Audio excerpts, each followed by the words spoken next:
नमस्कार। आपका अखबार के YouTube चैनल पर आपका स्वागत है। मैं हूं प्रदीप सिंह। आज बात करेंगे मद्रास हाई कोर्ट के एक ऐतिहासिक फैसले की। ऐतिहासिक इसलिए कि अभी तक किसी अदालत ने, किसी हाई कोर्ट ने या सुप्रीम कोर्ट ने हिंदुओं के मंदिरों के संरक्षण और रखरखाव के लिए इतना बड़ा, इतना विस्तृत फैसला आज तक नहीं दिया। ये फैसला बड़े दूरगामी प्रभाव वाला है। भारत में हालांकि फैसला ये सिर्फ तमिलनाडु पर लागू होगा, तमिलनाडु सरकार को निर्देश दिए गए हैं, लेकिन इसका असर पूरे देश पर पड़े बिना नहीं रहेगा। मेरा मानना है कि ये एक अभियान का हिस्सा बन सकता है कि पूरे देश में इसी तरह से हिंदू मंदिरों का रखरखाव, जो स्मारक हैं उनका संरक्षण, रखरखाव, देखरेख उनकी हो और ये सरकार सुनिश्चित करे, उसके लिए संस्थाएं बनाई जाए। तो अदालत ने जो फैसला दिया, ऐसा नहीं है कि एक जनरल फैसला दे दिया है कि ऐसा सरकार को ये करना चाहिए। उन्होंने स्पेसिफिक निर्देश दिए हैं और एक दो नहीं, 75 निर्देश दिए हैं राज्य सरकार को, तमिलनाडु की सरकार को 75 निर्देश दिए हैं और सब टाइम बाउंड है कि ये 6 हफ्ते में कीजिए, ये 8 हफ्ते में कीजिए, ये 6 महीने में कीजिए और उसकी रिपोर्ट कीजिए। आपको याद होगा कि कुछ दिन पहले मैंने एक और फैसले का जिक्र किया था, उस पर वीडियो बनाया था। मद्रास हाई कोर्ट का ही फैसला था जिसमें कहा गया था कि अगर असहिष्णुता को इस तरह से बढ़ावा दिया गया तो फिर देश में अराजकता फैल जाएगी। और वो मामला था एक तमिलनाडु के गांव में, जहाँ जो मुस्लिम बहुल गांव था, जहां मुसलमानों ने कहा कि हिंदू अपना कोई जुलूस धार्मिक नहीं निकाल सकते, पूजा पाठ जो है, मंदिरों का जो त्यौहार है वो नहीं हो सकता। उस पर बड़ी सख्त टिप्पणी की थी मद्रास हाई कोर्ट ने। वो वीडियो अभी उपलब्ध है यूट्यूब पर और इस वीडियो के आखिर में मैं उसका लिंक भी डाल दूंगा, जिन्होंने नहीं देखा है वो देख सकते हैं। तो इस फैसले की बात करें तो ये 224 पेज का फैसला इस सोमवार को आया है, इसी हफ्ते 7 जून को। और ये मामला कैसे आया? ये इस मामले की शुरुआत हुई, द हिंदू न्यूज़पेपर है, अंग्रेजी का अखबार है, चेन्नई से निकलता है, दक्षिण भारत और देश के और दूसरे हिस्सों से निकलता है, दिल्ली से भी एडिशन है उसका। तो उनके चेन्नई एडिशन में जो पाठकों के पत्र का एक कॉलम होता है, उसमें एक पाठक का पत्र छपा था जिसका शीर्षक था साइलेंट बरियल।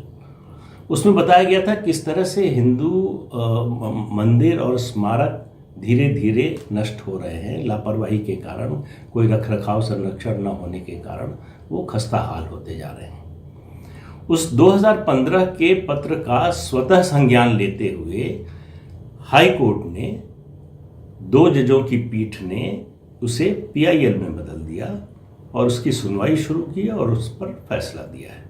और ये 2 जजों की जो पीठ है, इसमें एक जज हैं जस्टिस PD केसावलू और दूसरे R महादेवन। इन 2 लोगों की पीठ ने यह फैसला सुनाया है और ये कहा है कि बड़ी सख्त टिप्पणी करते हुए जो विभिन्न संगठन हैं, अदालत ने जो हिंदू रिलीजियस चैरिटेबल एंडाउमेंट्स हैं, जो पुरातत्व विभाग है, उन सबको आड़े हाथों लेते हुए कहा है कि इन मंदिरों के संरक्षण, जो संरक्षक हैं, जिन पर ये जिम्मेदारी है इनके संरक्षण की, उनको इन प्राचीन मंदिरों, स्मारकों की कोई चिंता नहीं है। इनमें से कुछ मंदिर ऐसे हैं जो 2000 साल पुराने हैं, लेकिन वो धीरे धीरे जर्जर हालत में को पहुंच रहे हैं। वो उसका रखरखाव की कोई कोशिश, कोई प्रयास हो नहीं रहा है। अदालत ने कहा कि ये उन स्मारकों की, मंदिरों, प्राचीन मंदिरों की स्थिति जो है किसी प्राकृतिक आपदा या किसी और वजह से, प्राकृतिक कारणों से नहीं हो रही है, बल्कि इन संस्थाओं की लापरवाही की वजह से हो रही है।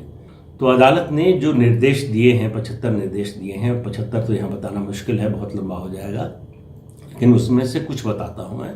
उनमें से एक बात ये कही है, आदेश दिया है कि 6 हफ्ते के भीतर, यानी 1.5 महीने के अंदर ऐसे सभी मंदिरों और स्मारकों की एक सूची बनाई जाए और सूची को वेबसाइट पर डाला जाए और ये भी उसका आकलन इसमें किया जाए कि कौन सा मंदिर कितना पुराना या स्मारक कितना पुराना है।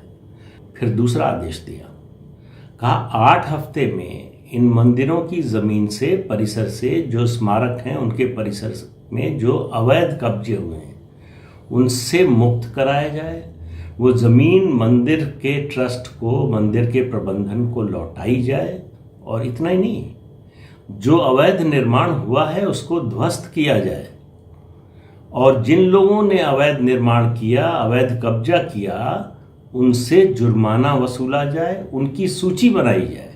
ये सब जो है 2 महीने में, 8 हफ्ते में। और साथ में ये भी चेतावनी दी कि जो राज्य सरकार का कर्मचारी, केंद्र सरकार का कर्मचारी अगर इसमें कोई कोताही करता है तो उसके खिलाफ अदालत एक्शन लेगी। तो आप इससे अंदाजा लगाइए कि अदालत इस मुद्दे के प्रति कितनी गंभीर है। फिर अदालत ने क्या कहा, देखिए ये पूरे देश के लिए, जब मैं बात कर रहा हूं कि ये पूरे देश के लिए एक नज़ीर बन सकता है ये फैसला, तो इसलिए कह रहा हूं कि मंदिर की ज़मीन मंदिर के पास ही रहनी चाहिए। कोई भी सरकार, यहाँ तमिलनाडु सरकार से है, लेकिन वो एक तरह से आप देखें तो लागू होना चाहिए सभी सरकारों पर। तमिलनाडु सरकार के लिए कहा है कि सार्वजनिक हित का हवाला देकर, उसके बहाने से, या उसको जो है उदाहरण बनाते हुए या उसकी आवश्यकता बताते हुए मंदिर की ज़मीन सरकार नहीं ले सकती। अब आप सब, मुझे नहीं याद है कि किसी और राज्य में इस तरह का कोई निर्देश किसी अदालत से आया हो। इसीलिए कह रहा हूं कि इसका प्रभाव बड़ा दूरगामी होगा। और साथ में फिर और एक निर्देश दिया, कहा कि मंदिरों की संपत्ति का आकलन हो, उसका ऑडिट हो, और बताया जाए अदालत को कि किस मंदिर के पास कितनी संपत्ति है, कुल मंदिरों के पास कितनी संपत्ति है। इन मंदिरों की देख रेख और इनके सुचारू रूप से संचालन के लिए भक्त आ सकें, दर्शन कर सकें, इसके लिए कर्मचारियों की नियुक्ति की जाए। और मंदिर का जो पैसा है, मंदिर में जो पैसा आता है, जो भी आय होती है मंदिर की, उसको कर्मचारियों के वेतन, मंदिर के रखरखाव और धार्मिक आयोजनों पर ही खर्च किया जाएगा। उससे अगर पैसा बचता है तो दूसरे मंदिर के रखरखाव के लिए अगर ज़रूरत होती है तो दिया जा सकता है, अन्यथा नहीं। फिर अदालत ने कहा कि मंदिरों और स्मारकों को लेकर कोई विवाद होता है, कोई विवाद अगर पैदा होता है तो उसके निपटारे के लिए राज्य सरकार 8 हफ्ते के भीतर ट्राइब्यूनल का गठन करे। मंदिरों से और स्मारकों से संबंधित सारे मुकदमे इस ट्राइब्यूनल के सामने जाएंगे। अदालत यहीं पर नहीं रुकी, उन्होंने ये कहा कि 8 हफ्ते के भीतर, यानी 2 महीने के अंदर, एक धरोहर आयोग यानी मॉन्यूमेंट कमीशन बनाया जाए, जिसमें 17 सदस्य होंगे। और हाँ, इससे पहले आपको बता दूं कि जो ट्राइब्यूनल है उसका अध्यक्ष कहा है अदालत ने कि कोई जिला जज होगा, कोई सरकारी कर्मचारी दूसरा या अधिकारी नहीं होगा। और ये जो आयोग है इसमें 17 सदस्य होंगे, और स्ट्रक्चरल एक्सपर्ट, आर्कियोलॉजी से जुड़े हुए लोग और एंथ्रोपोलॉजी से जुड़े हुए लोग, इस तरह के विशेषज्ञों की ये समिति होगी, आयोग होगा 17 सदस्यों का। और इसी की देखरेख में इन स्मारकों और मंदिरों का संरक्षण होगा, उनकी देखभाल होगी। अगर ये कहेंगे मरम्मत की ज़रूरत है तो मरम्मत होगी उसी के अनुसार से। ऐसा नहीं होगा कि तोड़कर गिराकर जो है उसकी मरम्मत हो।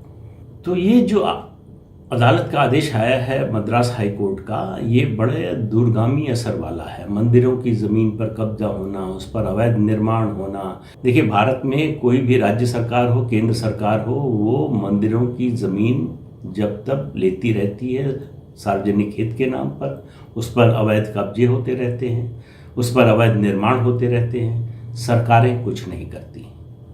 लेकिन किसी और धर्म की ज़मीन पर या उनके स्मारक या उनके जो धार्मिक स्थल हैं उन पर इस तरह का कुछ नहीं होता। सरकार हिंदू मंदिरों के अलावा किसी धार्मिक स्थल की ज़मीन सार्वजनिक हित के नाम पर नहीं लेती है। ऐसा ये भेदभाव क्यों है? अगर सरकार को लेने का अधिकार है ज़मीन का, किसी भी धार्मिक स्थल का, मंदिर का, तो वो सबके लिए, सब पर लागू होना चाहिए। क्यों सिर्फ एक धर्म के लोगों के साथ हो? सरकार क्यों मंदिरों का अधिग्रहण करती है? तमिलनाडु में ये भी एक आंदोलन अब जोर पकड़ने वाला है कि सरकारी अधिकार से मंदिरों को मुक्त कराया जाए, या फिर ये कानून बन जाए कि सभी धर्मों के जो धार्मिक स्थल हैं उनका प्रबंधन जो है वो सरकार की देखरेख में होगा। तो ये तो नहीं होने वाला है। लेकिन फिर हिंदुओं के मंदिरों के साथ ही ऐसा क्यों हो, ये सवाल है हमको, आपको, सबको पूछना चाहिए। लेकिन एक और डेवलपमेंट हुआ, वो भी मद्रास हाईकोर्ट का है। वो अगले दिन मंगलवार 8 जून को एक दूसरी खंडपीठ जो है मद्रास हाईकोर्ट की, उसने एक फैसला दिया, निर्देश दिया सरकार को। उसने सरकार से पूछा कि तमिलनाडु के मंदिरों की 47,000 एकड़ जमीन कहाँ चली गई। और ये इसलिए पूछा कि जो सरकार ने पॉलिसी नोट प्रस्तुत किया, तो 1984-85 में जो राज्य सरकार का पॉलिसी नोट था, उसके मुताबिक तमिलनाडु में मंदिरों के पास 5,25,000 एकड़ जमीन थी। और जब पॉलिसी नोट 2019-20 का प्रस्तुत किया गया, उसमें कहा गया कि 4,78,000 एकड़ जमीन है। तो अदालत ने पूछा कि भाई ये बाकी जमीन कहाँ चली गई, और इसके लिए सरकार से कहा कि 5 जुलाई तक एफिडेविट दाखिल करके आप बताइए कि ये ज़मीन कहाँ गई, किसने कब्जा किया, किसके पास है, ये सारा ब्यौरा देने के लिए कहा गया है। तो देखिए, सवाल ये है कि अदालतों से इस तरह के मामले हमेशा नहीं हल हो सकते। जब तक समाज जागरूक नहीं होगा, जब तक हम आप नहीं सोचेंगे, और ये मैं किसी धर्म के खिलाफ जाने की बात नहीं कर रहा हूँ, लेकिन अपने धर्म की, सनातन धर्म से संबंधित, अगर आप सनातन धर्म के मानने वाले हैं तो उसकी संस्कृति के, उसकी धरोहर की रक्षा करने का दायित्व किसका है? कोई सरकार नहीं कर सकती है। ये जब तक हम आप जागरूक नहीं होंगे इसके बारे में, तब तक ये स्थिति नहीं बदलने वाली है। मंदिर की जमीन पे कब्जा हो जाए, चुपचाप देखते रहिए। मंदिर की जमीन का सरकार अधिग्रहण कर ले, चुपचाप देखते रहिए। पुराने स्मारक गिरने दिए जाएं, चुपचाप देखते रहिए। तो फिर जो होगा वो बड़ा भयावह होगा, और फिर आप शिकायत करने लायक नहीं होंगे। फिर आपको शिकायत करने का अधिकार भी नहीं होगा। अगर आप इसका आज विरोध नहीं करेंगे, इसके समर्थन में आज नहीं खड़े होंगे, अगर अदालत जो संविधान की संरक्षक है, अदालत अगर ये बात कह रही है कि ये गलत हो रहा है, और सरकार को निर्देश दे रही है कि इसे ठीक कीजिए, तो आप जब तक सामने नहीं आएंगे तो सरकार भी इस बात से निर्देशित होती है। अदालत का आदेश तो वो मानेगी, उससे निकलने का रास्ता भी खोजेगी, लेकिन वो देखती है कि इस पर जनमत किसके साथ है। अगर जनमत साथ नहीं है तो सरकार के लिए अदालत के इस आदेश का मतलब कागजी होता है कि किसी तरह से खानापूरी करो। तो मैंने सारा मुद्दा आपके सामने रख दिया। मद्रास हाई कोर्ट का ये फैसला, फिर कह रहा हूँ कि बहुत ऐतिहासिक है। पूरे देश के लिए ये नज़ीर बनने जा रहा है कि किस तरह से हिंदू धार्मिक स्थलों का संरक्षण होना चाहिए, रखरखाव होना चाहिए, उनका प्रबंधन होना चाहिए। और ये जब तक समाज के लोग नहीं जागेंगे, तब तक इस मामले में कोई बड़ा परिवर्तन नहीं होने जा रहा है। अदालत हर बार सामने आकर इस तरह के निर्देश नहीं देने वाली है। मंदिरों से, हमारे प्राचीन मंदिरों से, स्मारकों से बड़ी संख्या में मूर्तियां चोरी हो जाती हैं, कोई चिंता नहीं होती, कोई दुख नहीं व्यक्त किया जाता। अदालत कर रही, मद्रास हाई कोर्ट ने कहा है कि उन जितनी मूर्तियां चोरी हुई हैं, जितनी बरामद हुई हैं, और जो चोरी हुई हैं, बरामद नहीं हुई, उनको, उनकी बरामदगी के लिए क्या किया जा रहा है, ये सब हिसाब सरकार से मांगा है। तो बड़ा विस्तृत फैसला है, और ये सनातन धर्म के अनुयायियों के लिए को नींद से जगाने वाला फैसला है कि जागो, अपने अधिकार के प्रति सचेत हो, उसकी चिंता करो। आज के अंक में बस इतना ही। अगले अंक में फिर मिलेंगे किसी नए मुद्दे के साथ। तब तक के लिए इजाज़त दीजिए। नमस्कार। जाते जाते आपको फिर याद दिला दें कि ये चैनल देखिए, शेयर कीजिए और सब्सक्राइब ज़रूर कीजिए। नमस्कार।